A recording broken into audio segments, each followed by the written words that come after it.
Welcome to the fourth episode of My Three Thoughts.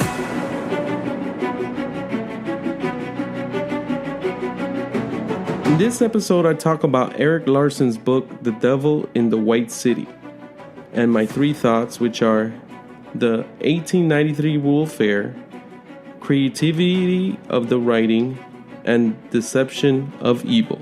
So let's get into it.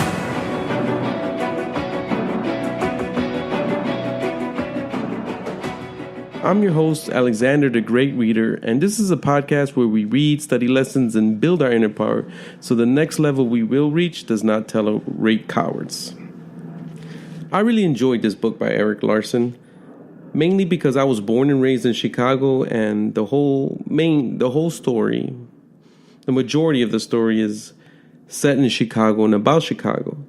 And the first thought I had was this 1893 World Fair. And why didn't I hear about it? Growing up there, I never heard about this thing. And the book goes into great detail, beginning on the battle that was going on to bring it to Chicago, all the building construction that was going on to incentivize the World Fair to come to Chicago, because it was being held in France and it was a big deal in the world. So there was a lot of people across the U.S., a lot of cities and states and municipalities fighting to get this World Fair to be held in their city.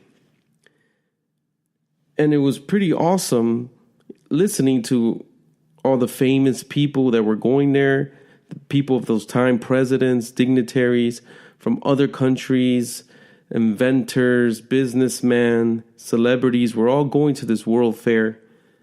They said the architecture was beautiful, it was all clean. And that's why it was called The Devil in the White City, because the majority of Chicago was dirty, but this certain section where the World Fair was at was very, very clean. And I still to this day wonder, why isn't this being talked about? Such a fascinating era of United States history, especially Chicago history, because they actually broke it down because they didn't want it to rot away. And it was such a special thing. A lot of inventions, because that's what they were displaying, was a lot of inventions were being displayed at this convention. The second thought I got is the creativity of the writing. When you read this book, especially for me, I was like, is this a true story? Because it plays out like a movie, like something that's not real, because it was so extravagant and so crazy and so fascinating that you're like, wow, was this World Fair a real thing? And also the story of the serial killer that's mentioned in there, that's part of the story, and it's weaved through the story. It's fascinating too how, he was operating and getting away with killing people.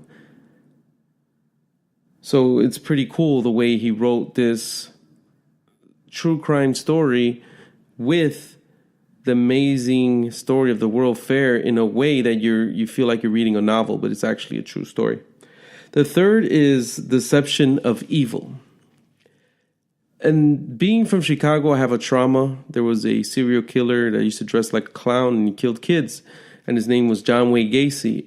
And the trauma that I got, I remember sitting, because it was big news, watching the news, and people from his own church denying that this was true, that it was not him. They know him. And he was a deacon at that church. And it traumatized me because evil can deceive people that greatly that they, even though there's evidence, bodies underneath his basement, people could not believe that they were being deceived by this person. And the same thing was with the killer in this story, where he deceived a lot of people because he was rich and charming. And a lot of people couldn't believe that he was part of this and he was doing this. And he was actually constructing his building to be this building he had, this home he had, to where he can cremate the bodies. People can't escape. He even had people trust him with their kids, so he killed kids. It was a crazy story when it comes to, the topic or subject of serial killers and murders. So those are my 3 thoughts, and I'll catch you on the next one. Please subscribe to this podcast on iTunes, Stitcher, Google Play, Anchor, or any other podcasting platform so you don't miss my next episode where I give you my 3 thoughts on Seth Godin's This Is Marketing.